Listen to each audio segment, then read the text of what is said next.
여러분, 1990년대 일본 최고의 미녀로 꼽히던 미야자와 리에라는 배우를 아시나요? 한참 인기가 높았던 18살에 벌써 누드집을 찍어서 큰 화제를 일으킨 배우. 또 그 누드집이 너무 유행해서 한국에서조차 이례적으로 대형 출판사가 출간을 해서 많은 부수가 팔렸고요. 덕분에 한국에서도 굉장히 유명했던 미녀 스타입니다. 그런데 이런 그녀가 한때 거식증, 즉 신경성 식욕 부진증이라는 심각한 정신질환을 겪었다는 사실도 알고 있으세요? 그것도 나이가 들고 인기가 식었을 때 거식증에 걸린 게 아니라요. 한참 잘 나가던 20살 그 나이 때부터 거식증은 시작되었습니다.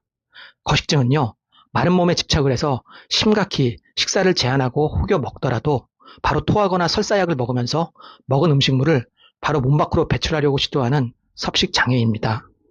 이런 심각한 질환을 그녀는 왜 인기가 가장 절정이던 시기에 겪었을까요? 오늘은 그녀의 거식증을 통해 인간의 마음을 한번 이해해 보겠습니다. 미야자와 리에는 일본인 어머니와 네덜란드 아버지 사이에서 태어난 혼혈 일본인입니다. 동양적인 분위기와 서구적인 이목구비로 매우 아름다운 외모를 뽐냈습니다. 덕분에 아주 어린 11살의 나이에 광고 모델로 데뷔를 해가지고요. 2년 만에 큰 유명세를 타게 되었습니다.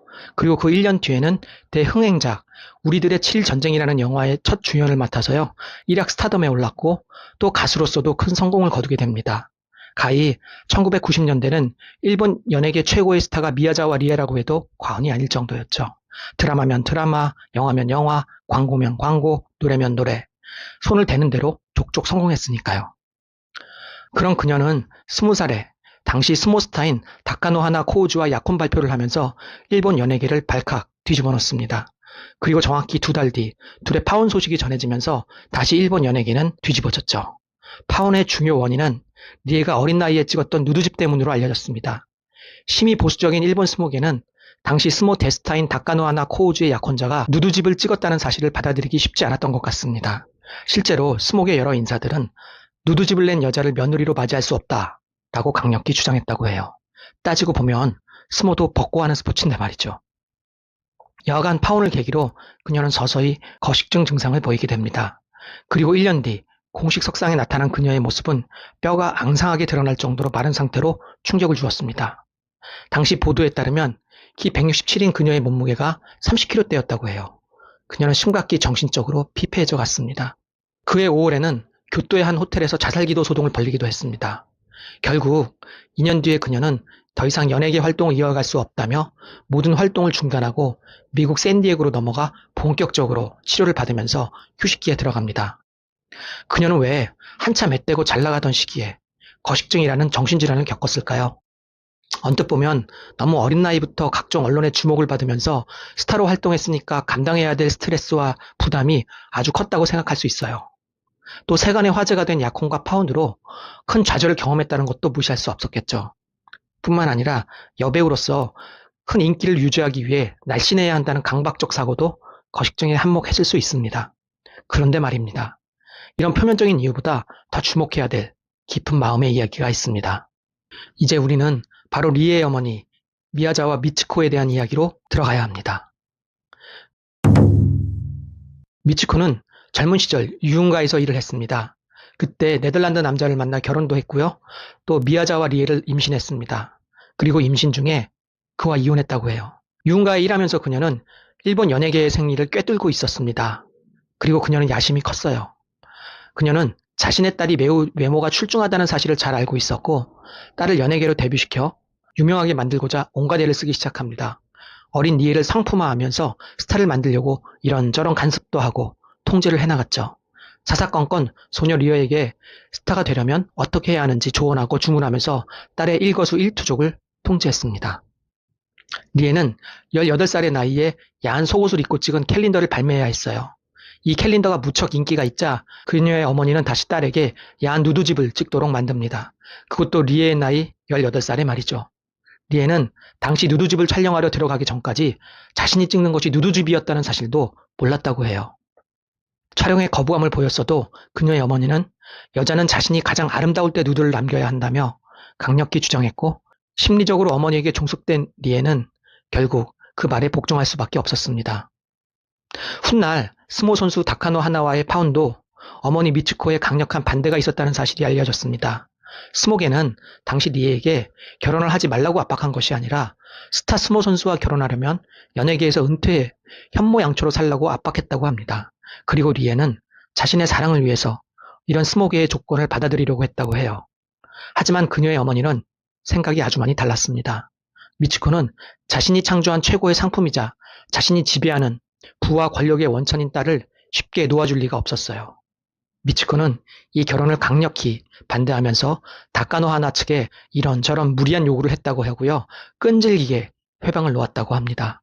따라서 실질적인 파혼은 사실 스모게가 아니라 어머니 미치코가 야기한 것이라고 해도 과언이 아닐 수 있어요. 이렇게 미치코는 어머니이자 매니저로서 심각할 정도로 딸에게 집착하고 그녀 삶의 많은 것을 직접 통제하려고 했습니다. 참고로 미치코는 리에가 10대이던 시절에 당시 연예계 대부로 인정받던 기타노 다케시에게 잠자리를 하라고 호텔로까지 보냈다고 합니다. 다행히 그가 어머니의 꼭두각시처럼 살고 있는 리에를 딱하게 여겨서 바로 그녀를 돌려보내고 추후에 미치코에게 강력히 항의했다고 합니다. 참 다행이죠. 자, 이제 다시 리에의 거식증 이야기로 돌아와 보죠. 앳되고 아름다운 미여자와 리에의 거식증은 파혼을 겪은 20세 때부터 본격적으로 시작되었습니다. 왜 20세였을까요? 인간의 정신은 발달을 합니다. 모두가 필수적으로 겪는 정신 발달의 경로 중 하나는요, 자신이 주도하는 주체적인 삶입니다. 리의 경우는 그 전까지 자기 어머니에게 심리적으로 완전히 종속되어 있었고, 삶의 대부분을 통제당하고 있었어요. 따라서 그녀는 좀 늦은 감이 있지만 부모로부터 독립된 주체로 거듭나야 하는 심리적인 변화의 시기에 직면했던 거죠. 즉 리에는 자기 삶의 통제권을 쟁취하면서 성숙한 삶으로 올라서야 하는 삶의 과제를 20세에 들어서야 비로소 맞이하게 된 것입니다. 그리고 그 계기는 세간의 화제를 불러 모으며 큰 부담을 지게 만든 스모스타와의 연이은 약혼과 파혼 사건이었던 거죠. 만약 그런 약혼과 파혼이 아니라 다른 어떤 사건이 벌어졌어도 그녀는 어머니로부터 자기 통제권을 얻기 위한 어떤 투쟁의 경로를 벌려야 했을지 모릅니다. 문제는 당시 리에는 스케줄이면 스케줄, 수입이면 수입, 인간관계면 인간관계, 어느 것 하나 자신이 스스로 결단할 수 있는 상황이 아니었다는 것입니다. 그녀는 철저히 어머니 감독하에 외부 세계와 자기 삶에 대한 통제권을 심각히 상실한 상태였어요. 이때 그녀가 선택한 최후의 카드가 바로 음식을 먹는 일을 통해 반항하는 것이었습니다. 네, 거식증이죠.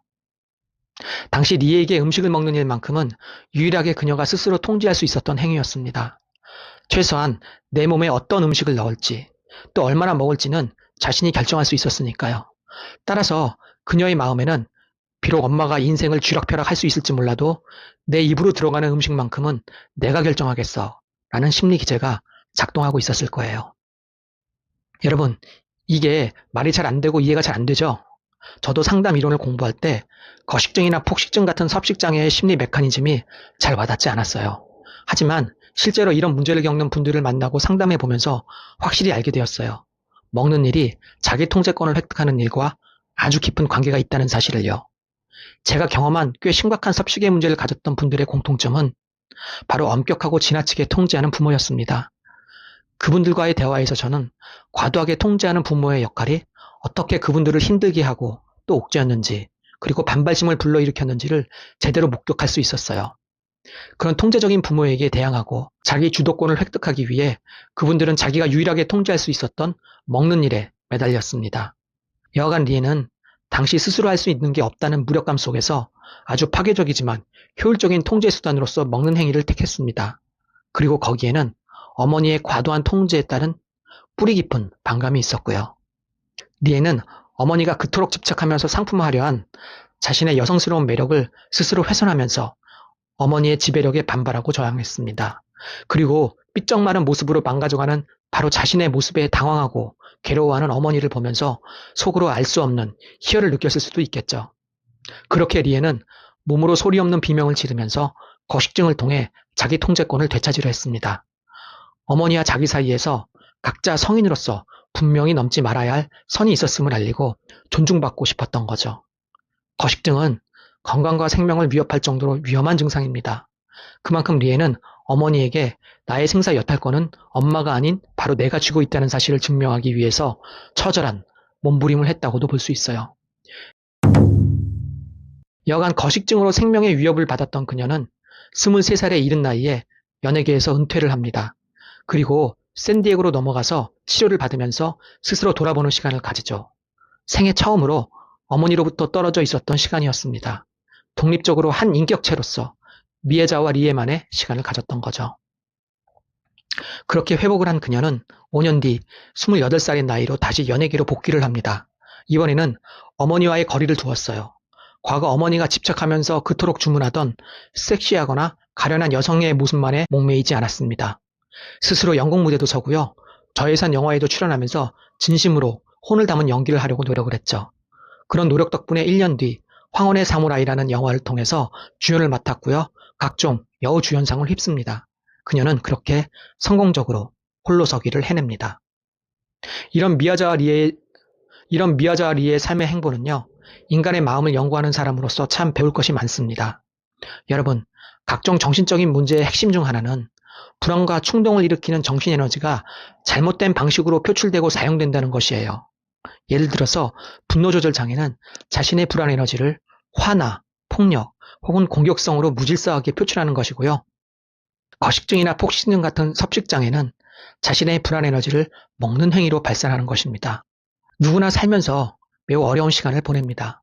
그럴 때 마음은 아주 불안하죠. 자기 내면의 불안 에너지를 미성숙한 방식으로 잘못 사용하고 표출하면서 더 어려운 상황을 만나게 됩니다. 그리고 자책하면서 힘들어하죠. 하지만 과거의 그런 실수에 너무 괴로워할 필요는 없습니다. 누구나 그런 어려운 시기에는 온전한 정신으로 정상적인 선택과 행동을 하기 어려우니까요. 다만 중요한 것은 어떻게 그것을 노력하며 극복해 나가느냐입니다.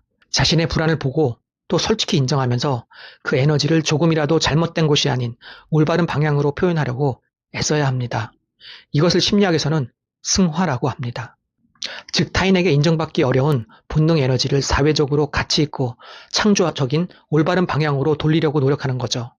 그러면 위기는 기회가 되고 자기 삶은 돋보일 수 있어요. 그 좋은 승화의 예가 지금 우리가 다루고 있는 미야자와 리에의 케이스입니다. 이후 미야자와 리에의 행보를 보면 그녀가 참으로 위대하다는 생각마저 들게 합니다. 왜냐고요? 그녀는 자신을 그렇게 힘들게 했고 그래서 거리를 두려워한 어머니와 아주 올바른 방식으로 화해를 하는 모습을 보이거든요. 홀로서기의 성공을 거두면서 어머니의 통제 위험이 자연스럽게 사라졌고 리에는 어머니에 대한 원망과 증오심을 거두고 현명하게 어머니와 공존하려고 노력했어요. 더욱이 2009년 그녀는 직접 출산하고 키우면서 자신이 한편으로 어머니가 왜 그렇게 자신에게 집착했고 또 잘되게 만들려고 노력했는지도 좀 이해하게 되었습니다. 다만 딸인 자신을 대하고 키우려는 그 방식이 서툴렀다는 점, 그 사실을 아프지만 수용했어요. 덕분에 그녀의 마음속에는 어머니를 나를 괴롭힌 악마 같은 엄마가 아니라 잘 몰랐고 서툴렀기에 참 안 됐고 또 불쌍하기도 한 엄마로 달리 인식되었습니다. 마음의 증오를 몰아내고 더 큰 마음의 평화를 얻게 된 거죠. 훗날 어머니 미츠코가 간암 판정을 받고 병세가 심히 악화되자 리에는 자신의 스케줄을 조정해 가면서까지 지극정성으로 어머니를 간호했다고 합니다. 과거의 상처를 딛고 그녀는 어머니 미츠코가 65세의 나이로 사망할 때까지 그 곁을 지키며 마지막을 배웅했다고 해요. 그녀는 훗날 인터뷰에서 어머니를 이렇게 회고했다고 합니다. 어머니는 내 인생에서 가장 큰 스승이었고 그녀가 있었기에 지금의 내가 있을 수 있었다. 라고요. 감사합니다.